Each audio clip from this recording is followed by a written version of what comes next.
Welcome to another Zen pop-up. So what we're going to look at today is we're going to look at video stats. So this is a feature that some of you might not even know about. We did add it some time ago, but people are not looking at it. And I want to tell you why it's good and what you can do from this area. So all the videos on your site are going to be stored in a video library. Okay, that's in courses. We're not talking about the media library that contains everything, images, PDFs, SCORM, zip files, video. We're not talking about that. We're talking about the video library, the video part of your Zenler site. So if you didn't know that existed, brilliant. Okay, so let's jump in and I'll just show you where it is. So we're going to go to screen share. So this is on our tutorial site. And if you go to courses and you go down, you're going to see what's called a video library. So let's click that and see what's happening inside here. So this is a really cool place to go because you can see what's going on and you can see the stats on your videos as well. So these are videos that are in some of the boot camps that are going on, and you can see inside here, we can see the stats of how many people have watched in entirety the video of that particular video. So you can see here this social media challenge was quite a popular one at 46, but some of these other ones that I've put in here, I've got very low stats on. So it really gives you a markup of what's going on your site, which is really cool. So the other thing you can do in here, of course, is you can go and view that video as well. So we've got Liz's one. Now notice that even though it says 0 in there, the stats are worked out by people watching it from the very start to the very end. It doesn't mean that people haven't watched it. They might have watched most of it through and just ended it at the end when Liz was signing off or when questions came in. It's not a true indication of whether they've actually clicked it, but whether they've watched it in the entirety. Okay, so this is an important thing to realize about the stats. It also gives the size of the files inside here and the duration of the video. This is a 30-minute video, so this is quite interesting to look at these stats and see how many people have watched the shorter videos. Like this is 1 hour and this is 1 hour 4, and we've got high stats on here. If I go down to this one, this is 1 hour 3 and it's been watched 46 times, which is really, really good. And 𝗲𝗍𝗍𝗲 one there. So you can see as we go through these, you can see these different stats coming up. Of course, some of the longer videos have got more stats because they've just been on there for longer. So we got this 3-day email challenge that was run, and there's 63 on there. But look at the timing of this. It's only 12 minutes long, and I seem to be getting more views because of the shorter videos. So this can give you an indication of the retention or the engagement on the length of the video versus the viewer watching. So you'll tend to find that shorter videos are a lot. So I've got review there. No one's seems to have watched that through because everyone's finished the course and I'm not reviewing it anyway, or I can't be bothered with that, and they run off, which is terrible for us because we love reviews. But that's just the way it goes. And that's why I've put the review video in a few places to try and get people to watch it. Same video, but put in different places. So I'm bringing up my retention rate by putting that into videos, saying, come and review me, review me, review me. And that way you're going to get some hits rather than just leave it in one location. So that was a good strategy that was used inside of that particular challenge. So it really helps us to understand what you guys are looking at, what you're interested in. We haven't got an amount or filtering in here yet. Some of these ones that I've done, like I've got 0 on finishing our course access page on some of the planning sessions, but some of these haven't come out actually. So these have been watched by probably me. So these this is not public, these videos, so you guys haven't seen it. So if I go to 6 in here, we got 105 on that day one. I think that's the blogging bootcamp by Kevin there. And that was 26 minute long. So that's a good timing, like 26, half an hour. As soon as you start breaking an hour, 2 hours, people have to be really dedicated.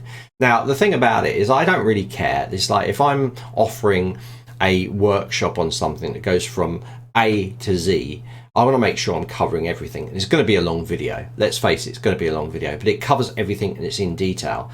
So the people that do actually watch it are the dedicated ones. They're the ones that are going to learn, and they're the ones that are going to push through. And I'd rather have 3 or 4 dedicated people than 500 people that are not going to actually action anything. That's my personal opinion, not Zenler's, my personal opinion. So that's how I kind of look at these things. But we can look at these and it can really give you, now I know because our YouTube challenge was very, very successful, and I can see the high numbers of complete watching of these, because again, this was funny. This challenge was one of those challenges that was really action packed. So it was like, do this, do this, do this, do this, action that, action that. So all the way through it, it was like a rhythmic, you've got to do this, you've got to do it. It was exciting because it was images, it was video, there was engagement. And you can see that reflected very clearly in the video watching on the YouTube challenge on our tutorials.𝗩𝗂𝗍𝗍𝗀.com site. So you can also see that we tag people in as well. So we tag those videos. But interesting enough, also in this area, so this is talking about how this can help you. You can see, I mean, you can see the length of these videos. Some of them are 15. We tried to keep them quite short. Some are like 1:21, 1:07. This was 1:27, so there's less views. It was a workshop on automation. So you can see if you can keep it quite short, you can get these huge numbers. So this is why we say to you, if possible, if you can, try to break everything you're doing into small consumable chunks, so that people are like, oh right, I can watch that and I can take that in, I can digest it, then I can come back. And the problem with the longer videos, even though sometimes you need to do longer videos, is that it can be too much. The overwhelm can be too much unless you're very focused. You pause, you do that action, you carry on, you pause. But that requires a lot of time, a lot of maybe mental anguish in a way. So you can see directly the correlation between engagement or views based on video size, and of course how engaging that video is, you know. So anyway, so that's a little bit about how to use that video library area. Now, also what's a good thing in here is one, you can view the video. So you can click here and you can actually view that. It will pop up and you can just play it, nice and easy. You can also share that video link as well. So obviously if this is locked off, people are not going to be able to see it, but you can see here we can share this video so users logged in, so you can set it to anyone can view it if you want to. You've even got a video embed code, bet you didn't know that. You've actually got a video embed code that you could actually use as well. So you could use that in video embed code, maybe on your WordPress site, somewhere like that. You've also got a player link here, but it is based on whether anyone can log in. If you're going to put it on an external site, you're going to need to change this to anyone with a link can download, okay, or view. So be careful of that. This will go in as it is. So down here, you can also, if you want to, you can download the video. So you can click in there and you can download it. So if you uploaded it to the system, you can also download it. You can also delete it. Be really careful about deleting it because it could be in multiple places within your site, or it could be within a live course. If you delete it, it will be permanently gone from that course. So be careful.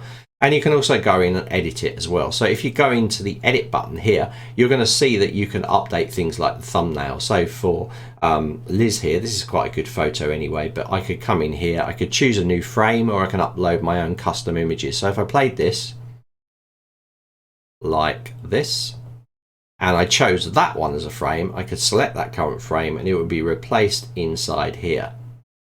So you can change that inside there from there. And if you want to go back, just a little tip for you, you can just hit the back button on the browser and it will take you back into the video library. All right, so a little bit of a tip for you there to get back to it instead of going to courses video library. So this is stats on your video. It's a really important part, I think, that a lot of people are maybe not using. Definitely a good thing to look at. You know, just look at it once every 3 months just to see what engagement is going on your course, what are getting more views. You know, maybe it will correlate perfectly with people asking questions, and then you say, well, I can see that no one's watched that video, so there's something wrong there. You know, it can bring up these things, like any kind of stats will help you. So that is the video library area of courses. Make sure you check it out. Just see what's happening on your site. Do that now and see what's going on your site. So hopefully you've enjoyed this Zen pop-up, and we will bring you another one very, very soon.